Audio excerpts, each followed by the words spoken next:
Welcome back to morning super prime time. Nizamabad జిల్లాలోని ఒక గ్రామంలో 15 గీత కార్మిక కుటుంబాలను గ్రామం నుంచి బహిష్కరించారు. ఎందుకో మనం డీటెయిల్స్ చూస్తున్నాము.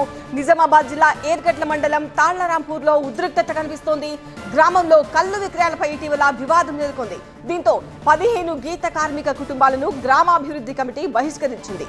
నిన్న శ్రీరామనవమి సందర్భంగా ఆలయంలో జరిగిన కుంకుమార్చనకు కూడా గౌడ కులస్తులను బీడీసీ సభ్యులు అనుమతించలేదు. బాధిత కుటుంబాల ఫిర్యాదుతో బీడీసీ సభ్యులపై పోలీసులు కేసు నమోదు చేశారు. ఈ క్రమంలో బీడీసీ సభ్యులను అరెస్ట్ చేసేందుకు వచ్చిన పోలీసులను గ్రామస్తులు అడ్డుకున్నారు. ఏర్గట్ల పోలీస్ స్టేషన్ ను ముట్టడించారు. గ్రామస్తులు బీడీసీ సభ్యులను అరెస్ట్ చేయొద్దంటూ నినాదాలు చేయడంతో స్థానికంగా ఉద్రిక్తత నెలకొంది.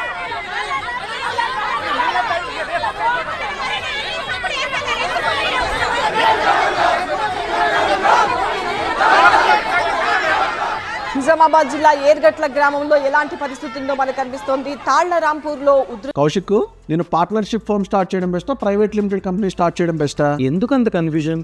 ఎక్స్పర్ట్ తో మాట్లాడు. ఎక్స్పర్టా? ఎలా? బాస్ వాలా బీ ద బాస్. ఏర్పడింది. పోలీస్ స్టేషన్ ను ముట్టడించారు.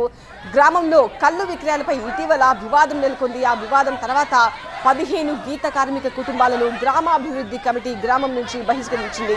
అయితే నిన్న జరిగిన శ్రీరామనవమి వేడుకల్లో కూడా ఆలయంలో జరిగిన కుంకుమార్చనకు గౌడ కులస్తులను బీడీసీ సభ్యులు అనుమతించలేదు. బాధిత కుటుంబాల ఫిర్యాదుతో బీడీసీ సభ్యులపై పోలీసులు కేసు నమోదు చేశారు. ఈ క్రమంలో బీడీసీ సభ్యులను అరెస్ట్ చేసేందుకు వచ్చిన పోలీసులను గ్రామస్తులంతా అడ్డుకున్నారు. ఏ పోలీస్ స్టేషన్ ను ముట్టడించారు. గ్రామస్తులు బీడీసీ సభ్యులను అరెస్ట్ చేయొద్దంటూ నినాదాలు చేయడంతో స్థానికంగా ఉద్రిక్త పరిస్థితి ఏర్పడింది.